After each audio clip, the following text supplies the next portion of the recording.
Hey guys, it's me Marty. So it's time for another top 10 video. What I'm going to do today is give you the top 10 list of my favorite TV shows. Now before I begin, this list was kind of hard to make. I mean, there's so many TV shows out there. There's so many that I watch. It was hard to narrow it down to 10. I'm sure I missed some, and I'm probably going to later on be like, oh, that should have been on the list instead of this and stuff like that. But this is like, off the top of my head, this is my top 10 favorite TV show. Well, not off the top of my head. I actually put a lot of thought into this, so... But this is my top 10 TV shows as of now, because in the future it'll probably change, because there'll probably be new TV shows that are going to become my new favorites. Alright, let's start off at number 10, American Horror Story. American Horror Story is really neat. Like, I'm not somebody who really likes scary movies. It's not that they scare me, it's to me that they're like really cheesy. But American Horror Story, at least for me, is different. Like, it has a really good story behind it, and I love how there's so many twists and stuff in it. Like, what season was it? Season 2 was kind of eh. Season 3 I thought was okay. It sounds like Season 4 they're going to make it a whole lot more like the way Season 1 was, which I am excited for. I cannot wait to see it. I really love the actors on it and how well they do their job, and I just love the story development. And it's just, if you've never seen the show, it's really fun to watch. Like, I always thought that I never realized that the show is the way that it was. I always thought it was one of those documentary type shows that is like, you know, they talk about some horrible murder that happened in a house and it's now haunted in a house or something like that, but it's actually not. Alright, number 9 is Glee. I really like that show because, I mean, it has a fairly decent storyline. Sometimes it's really dumb. Sometimes, like, I mean, lately it's been like really good storyline, and then plot into nothing, and it's just like, okay. But I really enjoy the music on it. Like, very first time I watched the show, episode 1, I was sitting there like, I don't like the show's stupid, right up until they did their version of Don't Stop Believing at the very end of the first episode. As soon as they did that, I was hooked in, because that was just, the version was amazing. Like, that's why I'm always, at least with TV shows, I always give it at least the first episode right up to the last minute. I won't shut it off halfway through or something like that. And same with movies. I mean, I always give it their chance, just in that way. Because you never know, you might see something that will instantly hook you into the story, but they might have it farther in. I mean, here, it was right at the very end of the first episode. I know a lot of people give it a lot of hate, because, actually, I'm not sure why, but I know that a lot of people hate it. I think it's a pretty cool show. I enjoy the way that they cover some of the songs. And again, some of the stories on it are really good, the backstory behind some of the characters and stuff like that. Also, I'm somebody that loves musicals, so that right there is like a huge selling point for me to have some sort of interest in the show. And I think it's pretty cool. I don't know how many of my subscribers watch the show. If you guys don't, you should probably give it a chance. At least watch one whole episode of the show and just see what you think about it. Number 7 is The Office. I loved that show. That show is great. Like, that show is one of the few shows that made me like laugh extremely hard, but at the same time, other episodes made me bawl my eyes out. Like, there were so many. It was just such a great story. I was sad when it ended, but I think they did a pretty good job on the way that they ended it. I mean, the story on it was like, it was nice how there was like a continuing backstory. I mean, it was very small continuing backstory, but there was still one there if you paid attention to it all. And then there was just all the fun hijinks throughout the regular episodes where it was just, you know, a good fun comedy where, I mean, I have not seen many shows that are like that. I mean, there are some, but I don't think there's any as good as The Office. Alright, number 6 is Once Upon a Time. Now that show, my one friend showed it to me, and I just got extremely hooked right into it. I love how they have mixed all of the different fairy tales and been like, okay, all these all happen in the same world. You know, Little Red Riding Hood, that's Snow White's best friend. It's just stuff like that. It's just such a great, like, retelling of all the stories and combining them all together, like all the stories that they all converge together, and it's just like such an interesting story. Like, I would have never thought, like, the people who write the show are extremely creative at some of the ideas that they have and some of the ways that they do this stuff. Not to mention how the show has sometimes some extreme cliffhangers where it's like, what's gonna happen next? I cannot wait for the next season. Next season's gonna have Frozen involved with it, at least the first half of the next season. So that'll be interesting. I cannot wait to see how they're gonna handle that and what they're gonna do with it. Hopefully, though, all the fangirls from Frozen aren't gonna get all pissed off if they, you know, I don't know how they're gonna do it, but they're gonna get mad if it's not canon to their movie, even though it sounds like in the story the main character in Frozen was actually a total bitch and kind of like was evil. But I don't think any of the people who love the movie will ever accept that as a true story. Number 5 is Wilfred. I don't know how many of you guys watched that show. I started watching it about a year or two ago. At first I had no idea what to expect. The only reason why I watched it is because Elijah Wood was in it talking to a man in a dog costume. I was like, what the hell? I watched the first episode and I was like, this is actually pretty cool and pretty funny. But the more you get into it, the more you realize there's like a lot bigger backstory to it, and there's like so much suspense. I think it's considered a psychological comedy just because the show messes with you so much and you're trying to figure out, you know, why does Ryan see Wilfred, you know, what is Wilfred, all these other things, you know, is Wilfred a dog or is people just messing, like there's so many different things. At the time of me recording this, there's only three episodes left until the show ends. So they're about ready to wind it up, and I am excited and yet horrified at what they could possibly do.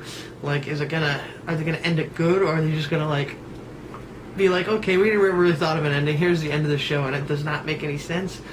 Just, there's so many questions, and they're gonna be answered within, I think, by the end of the month, I think. I don't know if I'm ready. Number 4 is Sherlock. Now, I'm pretty sure you guys have heard me already go off about Sherlock in some of my other videos. Why I love the show, about how it's just a great show, how it's a good retelling of the Sherlock Holmes stories. I think it's wonderfully cast. I think the acting is beautiful. I think everything about that show is perfect. Really excited for the next season in 2016. Woo! It's the only downside to Sherlock is there's only 3 episodes and typically 2 years in between each season because the actors are all big actors, and so they're always busy with their other movies and TV shows and everything else that they're involved in, which sucks. But when the show does come around, it's like just awesome. It's like 7 hours of pure awesomeness. If you really want to hear more about me talking about Sherlock, you can just watch the video that I made about Sherlock, because I already did one specifically on Sherlock, not to mention I think in the Batman, in one of my videos that I did about Batman superhero and supervillain things, I ended up talking about Sherlock in there too, so be sure to check those out if you want to hear more about my opinions on Sherlock. Number 3 is 24. 24 is awesome. Typically not somebody who's into those movies that are like the shoot 'em up action type movies and TV shows, but 24 is an exception. Not sure why it's an exception. I don't know if it's because it has a lot more interesting, deeper storyline than a lot of those shoot 'em up movies do. Maybe I'm just picky with my stuff, I don't know, but I love how the show has you just sitting on the edge of your seat almost the whole time, wondering what's going to happen, and just, it's so suspenseful and so awesome. I was really excited when they brought it back this year for their 24 Live Another Day. I'm not sure, I don't know, as far as I know, they're not even sure if they're going to continue it on or if it was just going to be a one-time special and that was it. But I was really glad that they brought it back just for a little bit more, because that show is great. It has a great story. Again, has great actors, and I mean the backstory even between seasons is great. Like, I mean, sure, between season 1 and 2 there might have been 2 years worth of time, but they still reference like all that stuff, and you can still see the effects of stuff that happened in season 1 happened in season 2. And I know a lot of shows don't really, like, they remember things that happen, but they don't have it affect it, like when things happen in other shows. But like on here, they actually have the major effects, like, you know, ripple throughout the entire show and not just stay in that season. Number 2, which people are going to be so upset probably because this is so high up on the list and because there's so many other shows that should be above it. I don't care, this is my opinion. If you don't like it, too bad. But number 2 is Hannah Montana. Now I know right there you're probably already like, I'm done. But my whole reason for it is this is one of my very first favorite TV shows that I've had. Like, I mean, I had other shows when I was younger. I'm like, oh, I like that show or whatever. But Hannah Montana was the first show that I had to sit and watch every episode. I was super into it. I had to have all the CDs from it. I really loved that show. I thought it had a neat story. I thought it was fun. And by the time they ended it, it was like, for me, the last season was like super sad. Like almost every episode was sad towards somewhere in there. I mean, they would make it better, but like in the halfway point of the episode, they'd give you a reason to be sad and to cry. And I thought that was like crazy for a kid show. They typically wouldn't do that. I think that the show, they kind of evolved with the viewer's age, because even though, like, most people don't seem to realize that, sure, I might be 22 now and a fan of Hannah Montana, but they don't seem to remember that the show came out when I was, I think, 13 or 14. So, I mean, it took them, like, a while to finish the show because Disney is weird with their seasons. But, I mean, I think I was 18 or 19 when the show ended, and people were like, oh, why do you like Hannah Montana? It's a kid show. It's like, I was into that show since it started. I stuck with it through the end, that's all. Unlike most kids who are like, oh, I'm too old for that show now. Me and my girlfriend are right now rewatching through Hannah Montana right now. We're switching between Hannah Montana and Doctor Who. What a great combination, right? But yeah, I mean, I know it's a kid's show. I know that the storyline's not as deep as some other shows like 24 and Wilfred, but it still has a really good story, in my opinion, on like just the way that, you know, they handle the different situations that they get in. My number one favorite TV show? Scrubs. I love Scrubs. I've loved it since it came on, and I actually own the complete collection of that, the Special Collector's Complete Edition or whatever it's called of the TV show. I think I have watched through the entire series 3 or 4 times at this point. I ended up watching through it while it was still on air, and then I rewatched it again when it wasn't, and then after I got the DVDs I watched it like twice. I just love how that show, like, perfectly, in my opinion, mixes comedy and drama together. Like, most people don't see the drama in it if you just watch one episode, but when you watch it in the series, like, again, they have the continuing backstory too, and it has such a good, like, running backstory, and then by the end of it, when they bring in a bunch of the old characters and they finish it all up, and it's just like, I mean, if you didn't cry at the last episode of Scrubs, then you probably never watched the entire series, because the end of that show is like sad, but in a good way. But it was sad because it was over. But I love Scrubs, that show. Like, I've been actually in the mood to rewatch it again. I'm sure my girlfriend will be down for that because she still has not watched the entire series, which is a problem that needs to be fixed anyway. I mean, that show in general made me a huge fan of Zach Braff. I actually went and seen, you know, some of the movies that he made. I really want to go and see the new movie that he has right now in theaters. I think it's called Wish You Were Here.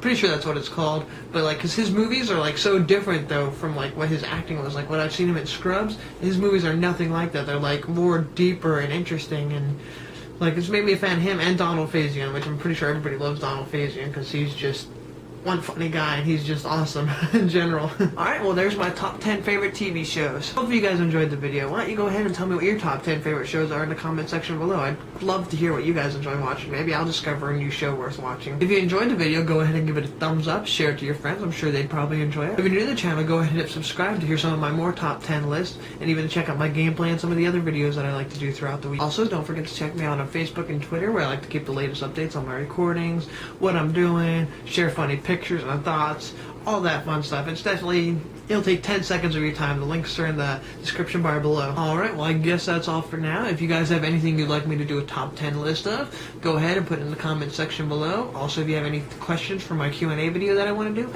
post them below. Also, if you have any topics for Vlog from a Hat, go ahead and post them. I'd love to hear your ideas. I love having connection with my viewers. I think it makes it a bit more fun of a channel and changes things up a bit, because you guys might suggest things that I'd never even think about recording.